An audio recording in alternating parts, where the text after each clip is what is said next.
दोस्तों, गणित के बहुत ही इंपॉर्टेंट प्रश्न हैं आज की वीडियो में। पूरा वीडियो देखिएगा, सब कुछ समझ में आएगा। तो चलिए स्टार्ट करते हैं। पहला प्रश्न है, एक व्यक्ति अपनी मासिक आय का 12% बचत करता है। यदि उसकी मासिक खर्च 17,600 रुपये हो तो उसकी मासिक आय कितनी है। देखिए दोस्तों, वो जो भी कमाता होगा वो अपने आप में क्या होगा, 100%। वो जो भी कमाता है वो अपने आप में क्या है, 100%। चाहे वो 10,000 कमाए, 12,000 कमाए, कितना भी कमाए, वो अपने आप में 100% कमा रहा है। अब उसने 100% कमाया और 100% में से क्या कर रहा है, वो 12% की बचत कर रहा है। भाई 100% में क्या किया, 12% की उसने बचत कर ली। अब 100% में से 12% की बचत कर ली तो इसका मतलब खर्च उसने कितना कर दिया, खर्च कर दिया उसने 88% खर्च कर दिया। ये बात आपको अच्छे से पता है। 100% में से 12% बचाया तो इसका मतलब 88% उसने खर्च कर दिया। अब कह रहा है कि उसका मासिक खर्च 17,600 रुपये है।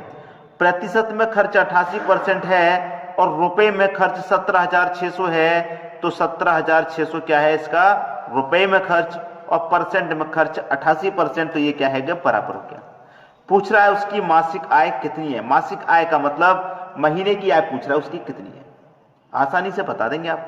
कैसे बताना, 17,600 में 88 से डिवाइड कर देंगे और 100% का मान निकालने के लिए 100 से गुना। 100% का मान क्यों निकालना है, क्योंकि उसकी जो आय है वो 100% है और हमें क्या करना है, उसकी आय ही निकालनी है। ठीक है, क्लियर हुई बात। अब देखिए, 88 से 2 बार में कट जाएगा 176।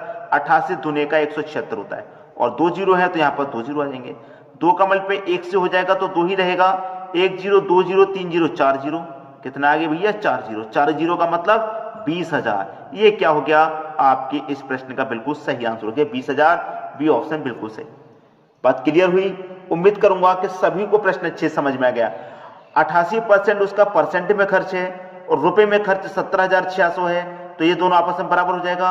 हमें 100% का मान निकालना, तो 176 में 88 डिवाइड कर देंगे, 100% का मान निकालने 100 से गुना कर देंगे, बस खत्म।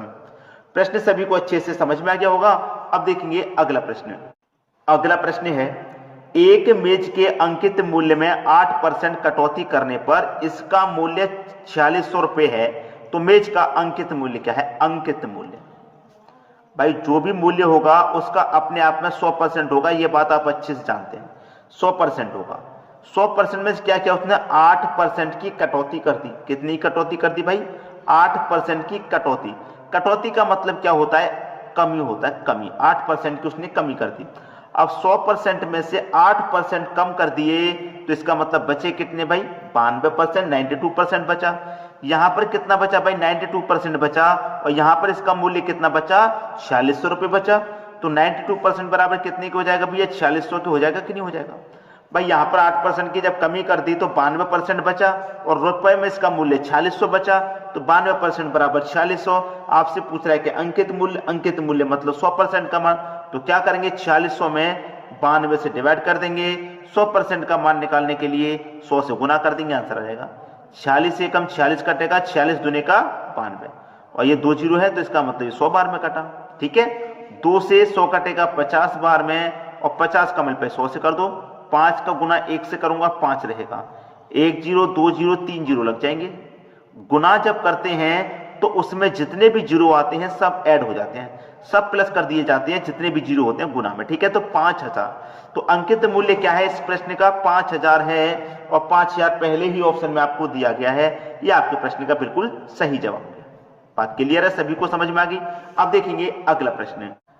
अगला प्रश्न है, एक फल विक्रेता के पास कुछ सेब थे, उसने 40% सेब बेच दिए और अभी भी उसके पास 420 सेब हैं। तो प्रारंभ में उसके पास कितने सेब थे। आरआरबी 2014 में यह प्रश्न पूछा गया है। ठीक है, प्रारंभ में जो भी उसके पास सेब रहे होंगे वो अपने आप में 100% होंगे, चाहे 1000, चाहे 800, चाहे 600, चाहे 1200, कितने भी सेब हों वो अपने आप में 100%। कह रहा है कि इस 100% में से क्या किया उसने, 40% सेब बेच दिए। भैया उसने 100% में से 40% बेच दिए। जब 40% बेच दिए तो फिर बचे कितने, 60% बचे। 100 में से 40% बेच दिए तो 60% बचे। यहां पर कह रहा है कि 40% बेच दिए और अभी भी उसके पास 420 सेब बचे हैं।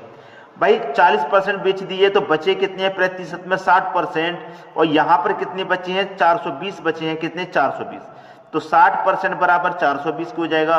तो प्रारंभ में उसके पास कितने सेब थे, प्रारंभ में उसके पास 100% थे, जब 60% बराबर 420 तो 100% का मान कैसे निकालेंगे, 60 से डिवाइड कर देंगे और 100% का मान निकालने के लिए 100 से गुना कर देंगे। तो 0 से तो 0 गया, 6 सत्ते 42 गया और 7 का मल्टीप्लाई 100 में कर देंगे, आंसर आ जाएगा 700। ये आपके इस प्रश्न का बिल्कुल सही जवाब है। 700 कहां दे रखा है, बी ऑप्शन में। दोस्तों कोई भी प्रश्न ऐसा हो जो आपकी समझ में नहीं आ रहा हो तो कमेंट जरूर कर दीजिएगा, ठीक है। वैसे मुझे लगता नहीं है कि कोई प्रश्न ऐसा रह जाएगा जो आपकी समझ में ना आए। याद रखिएगा ये सभी प्रश्न इंपॉर्टेंट हैं, परीक्षा में पूछे गए हैं। अब देखेंगे हम अगला प्रश्न। अगला प्रश्न है 2 संख्याओं का अनुपात 3:1 तथा योगफल 72 है, तो दोनों संख्याओं का अंतर ज्ञात कीजिए। ये प्रश्न भी आपका 2016 में पूछा गया। कह रहा है कि 2 संख्याओं का अनुपात, तो कोई भी 2 संख्या ले लो, मैं पहली संख्या a दूसरी संख्या b ले लेता हूं। ये 2 संख्या हो गई, दोनों का अनुपात है 3:1, ठीक। ये आपको दोनों संख्याओं का अनुपात दे रखा है। अब एक चीज है कि दोनों का योगफल आपको 72 है। योग कितना दे रखा है आपको 72। आप अच्छे से जानते हैं कि जब योग दिया जाता है तो अनुपातों का योग करते हैं, अंतर दिया जाता है तो अनुपातों का अंतर, गुणनफल दिया जाता है अनुपातों का गुणा करते हैं, ठीक है। अब योग दे रखा है तो अनुपातों का योग करूंगा तो 3 और 1 4, तो इस योग में अनुपात के योग से डिवाइड कर देंगे, ठीक है। 4 1 कम 4, 3 बचेगा 32, 4 8 32, 18 बार में ये गया। अब 18 का गुना मैं 1 से करूंगा 18 है, और 18 का गुना मैं 3 से करूंगा, 18 का गुना 3 से करूंगा, कितना हो जाएगा 18 दूने का 36, 18 3 का 54, भैया 54 हो गया। पहली संख्या मेरी 54 है और दूसरी संख्या मेरी 18 है। अगर मैं दोनों को जोड़ूंगा तो मुझे 72 ही मिल जाएगा। मुझसे कह रहा है कि दोनों संख्याओं का अंतर ज्ञात कीजिए। अंतर ज्ञात करना, अंतर कर लो भाई। 54 में से 18 घटा दो, कितना बचेगा 36 ही तो बचेगा। ये आपके प्रश्न का सही आंसर है 36। ये दे रखा है आपको बी ऑप्शन। आसानी से प्रश्न समझ में आ गया। अब देखेंगे हम अगला प्रश्न। अगला प्रश्न है यदि संख्याओं का समांतर माध्य 35 है और प्रत्येक संख्या में 2 जोड़ दिया जाए तो नया समांतर माध्य क्या होगा। यह भी दोस्तों आरआरबी 2016 में पूछा गया प्रश्न है। देखिए आपसे कह रहा है कि 2 संख्याओं का समांतर माध्य कितना है 35, ठीक है। समांतर माध्य मुझे दे रखा है 2 संख्याओं का 35। अब यहां पर कह रहा है कि प्रत्येक संख्या में 2 जोड़ दें, प्रत्येक संख्या में क्या करें 2 जोड़ दें। तो इसका मतलब जो समांतर माध्य हमारा उसी में हमें क्या करना है 2 जोड़ देना है। तो 35 में 2 जोड़ दूंगा, कितना हो जाएगा 37 हो जाएगा। ये आपके इस प्रश्न का बिल्कुल सही आंसर है 37। कुछ भी नहीं करना, कोई दिमाग मत लगाइए, कोई फॉर्मूला ट्रिक मत लगाइए, सादा सादा बता रहा हूं कि जब आपके पास समांतर माध्य दे रखा है तो अगर जोड़ने के लिए जब कह दिया तो उसी में जोड़ दो समांतर माध्य में। अगर घटाने के लिए कह दे, जैसे आपके पास समांतर माध्य क्या है 35 है और आपसे कह देता है इसमें जोड़ने के बजाय कि 2 घटा दिया जाए तो नया समांतर माध्य क्या होगा। अगर घटाने के लिए कह दिया जाए तो जो आपके पास समांतर माध्य है उसी में से घटा देंगे आप 2, ठीक है। तो 35 में से 2 घटा दूंगा तो 33 आंसर हो जाएगा घटाने की अगर बात करेगा तो, और जोड़ने की बात कर रहा है तो 37 आंसर हो रहा है। जो आपको करना है वो समांतर माध्य में ही जोड़ देना है, और घटाने की बात कहे तो समांतर माध्य में से ही घटा देना है। बात क्लियर हो गई। आज के बाद इस प्रश्न को आप कभी भी गलत नहीं करेंगे।